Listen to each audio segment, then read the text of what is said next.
Estudar antes de falar. Olavo de Carvalho. Diário do Comércio, 13 de agosto de 2013. O caminho mais curto para a destruição da democracia é fomentar o banditismo por meio da cultura e tentar controlá-lo, em seguida, pelo desarmamento civil. A esquerda nacional tem trilhado coerentemente essa dupla via há pelo menos 5 décadas, e sempre soube perfeitamente qual seria o resultado: o caos social, seguido de endurecimento do regime se ela estiver no poder, de agitação insurrecional se estiver fora dele. Essa estratégia é antiga, clássica, imutável, mas os pretextos com que se legitima conforme as conveniências do momento têm sido variados o bastante para desnortear a plateia, que se entrega a animadas e às vezes ferozes discussões sobre os pretextos mesmos e nunca atina com a unidade do projeto por trás deles. Às vezes, como acontece no Brasil, nem chega a perceber que entre as duas vias simultâneas existe alguma relação. Pessoas mentalmente covardes vendem a mãe para não correr o risco de ser rotuladas de teóricas da conspiração. Rebaixam-se ao ponto de defender de unhas e dentes a teoria das puras coincidências, segundo a qual as ações acontecem sem autores. Imaginem então o medo que essa gente tem de reconhecer algo que no resto do mundo já é obviedade patente, que o comunismo não morreu em 1990, que está hoje mais forte que nunca, sobretudo na América Latina. 13 anos atrás, quando Jean-François Revel publicou seu último livro, La Grande Parade, ninguém na Europa ou Estados Unidos o contestou quanto a esse ponto, que no Brasil ainda é um segredo esotérico. Há até quem negue que Dilma ou Lula sejam comunistas, mas faz isso porque não sabe exatamente o que é um comunista, como em geral os liberais, imagina que é questão de ideais e ideologias. Na verdade, um sujeito é comunista não porque creia em tais ou quais coisas, mas porque ocupa um lugar numa organização que age como parte ou herdeira da tradição revolucionária comunista, com toda a pletora de variedades e contradições ideológicas aí contida.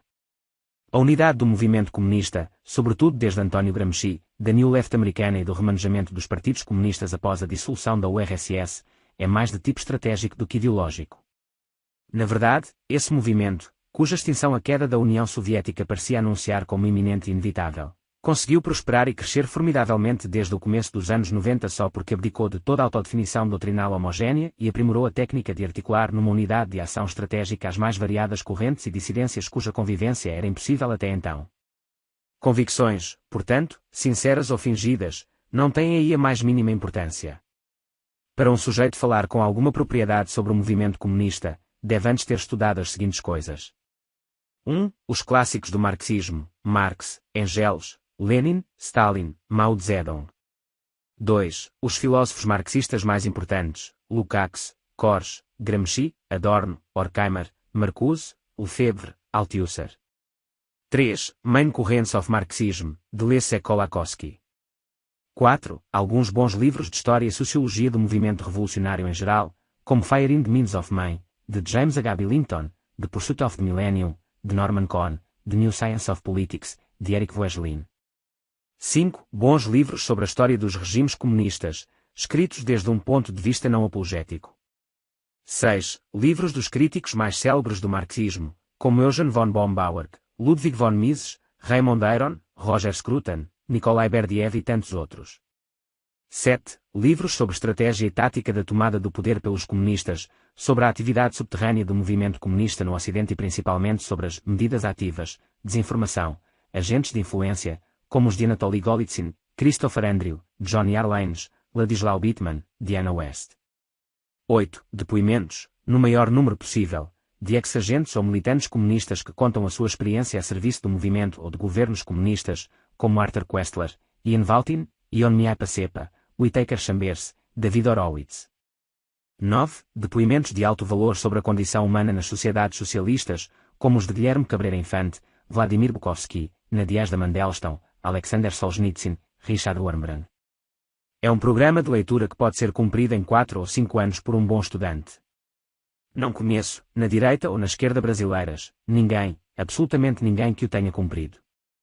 Há tanta gente neste país querendo dar palpite no assunto, quase sempre com ares de sapiência, e ninguém, ou praticamente ninguém, disposto a fazer o esforço necessário para dar alguma substância às suas palavras. Nenhum esquerdista honesto o fará sem abjurar da sua crença para sempre. Nenhum direitista, sem reconhecer que era um presunçoso, um bocó e, em muitos casos, um idiota útil, às vezes ainda mais útil e mais idiota do que a massa de manobra esquerdista. A esquerda prospera na exploração da ignorância, própria e alheia.